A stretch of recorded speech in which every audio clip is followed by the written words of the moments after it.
Hey there, friends and enemies, JoPa here again, and today we got more major changes coming to Warhammer 40k Space Marine 2 with patch 4.1. This comes off the heels of 4.0, which a lot of people were upset about. I had people in my last video that I made about Space Marine 2 arguing that the game had become too easy, which I didn't necessarily disagree with, but I also understand why there was a bit of backlash. I think if you are leaving negative reviews on Steam, even though the game has been very good up until now, that's a bit of a sour grapes situation I don't necessarily care for.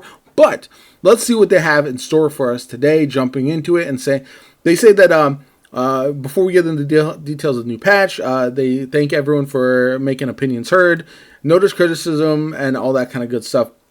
Also like to thank you for positive feedback about the new map. The new operations map, which I think is pretty solid. It's very interesting. The boss fight, I think, is tough because I do like the direction they went. I just wish you were more involved with taking down like a new boss that you were directly challenging, but that's just a personal preference thing. They're talking about early 2025 having public test servers, which I think is massive and could be a huge path forward for the game, to be honest.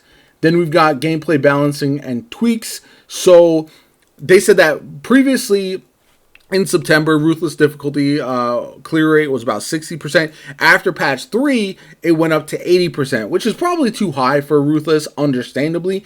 But finding a middle ground is important. So they tweaked enemy spawns, increased the overall number of enemies, rather than reverting to buffing their health. Unfortunately, this had an impact on the easier difficulty levels as well. That's what I mentioned. Some people were arguing with me in my comments that they didn't change the difficulty for the lower levels, but they did. They admit it here. And so the win rate dropped for the easiest difficulty. And the easiest difficulty should be a cakewalk for most people. There's no reason that you should not be getting clears. And then obviously as it gets harder, it's going to be less clears. So yeah, that's why they're deciding the changes. Reduce spawn rate of extremist enemies to match pre-patch 4.0 levels. Ruthless difficulty significantly reduced spawn rate of extremist enemies. Then weapons only in operations. The bolt rifle family is getting a massive amount of buffs. Damage increase for the auto bolt rifle, heavy bolt rifle. That's what I'm excited about. Stalker bolt rifle, marksman bolt carbine, instigator bolt carbine,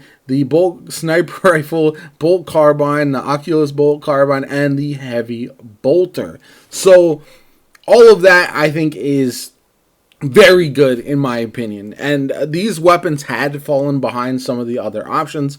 Auto bolt rifle, that increased by 20% is kind of wild. Bolt carbine damage increased by 15. I think that was one of my favorite weapons until it felt like it was just kind of a pea shooter in some of the higher difficulty content. So I'm really excited about that overall. I do feel like the bolters hopefully now will be able to compete with some of the other options that were just honestly better over the course of time. This is one of the things that I mentioned in my previous video as well. If these buffs had come alongside those nerfs and the changes, then now I think things even out enough that people are not upset about it. But because there was so much focus on the nerf, that's what everybody was talking about. And that's something that, just from a pure optics standpoint, games like this should try to avoid if at all possible going forward. Helldivers 2 had this problem. Destiny has had this problem. Now Space Marine 2 has this problem. So I just feel like if you're going to nerf things, bring up the least valuable things as well, so that way you don't have people just hard focusing on all the nerfs. Ruthless player armor is increased by 10%, partially rolling back change, so that way the reason why we reduced it was that we noticed a very substantial buff in win rates.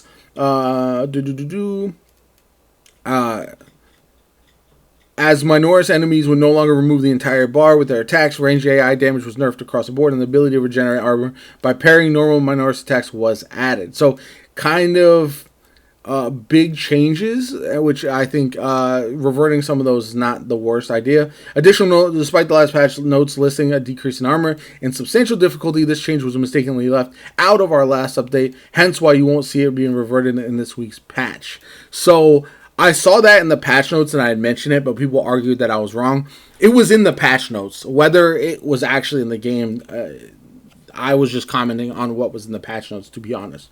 Type formation removed. They want to add modifiers, both positive and negative, to the game, but unfortunately, type formation restricted, especially with regards to certain classes, which I think is a bit of an issue. Like, you don't want to punish players who are, for example, Vanguard mains simply by having some of these modifiers. You want to have them equally affect as many of the players as possible, because it does kind of change up which of the classes that you'll be using going forward. So the game is about power fantasy. This is another thing that I mentioned. And enemies that take dozens of melee hits breaks it. That's true.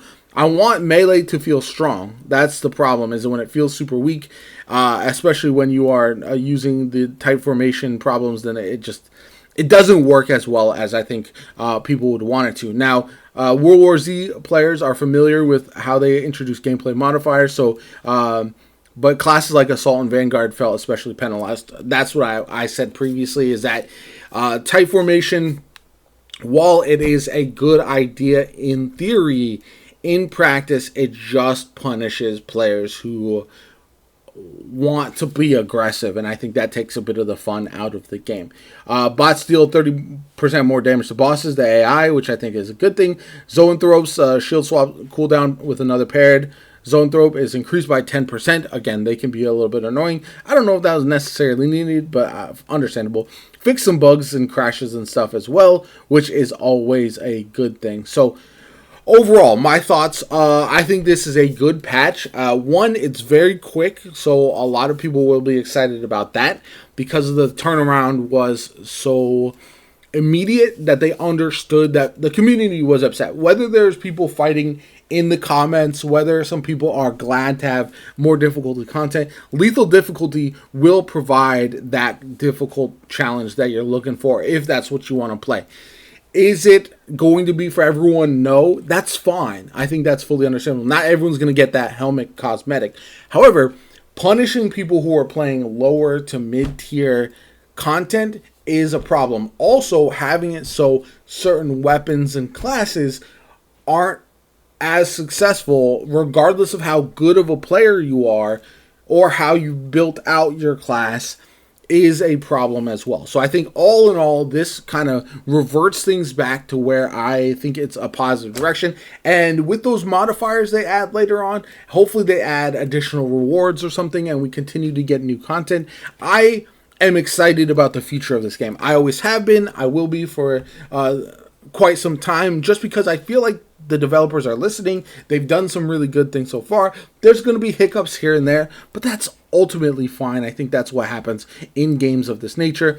I'd love to hear from you guys. What do you guys think about Patch Notes 4.1? Dropping on Thursday, by the way, so just in one day from when this drops, which is kind of wild. So I'd be very excited to come back and check out the game once the update does hit, and check out some of these other underperforming weapons. My name is JoPa. If you enjoyed the video, hit the like button, subscribe to the channel. It helps me out tremendously. Like I said, comment below if you are excited or upset about these changes. I'd love to hear from you guys, regardless of whether you are positive or negative. My name is JoPa. Have a good one. I'll catch you all later.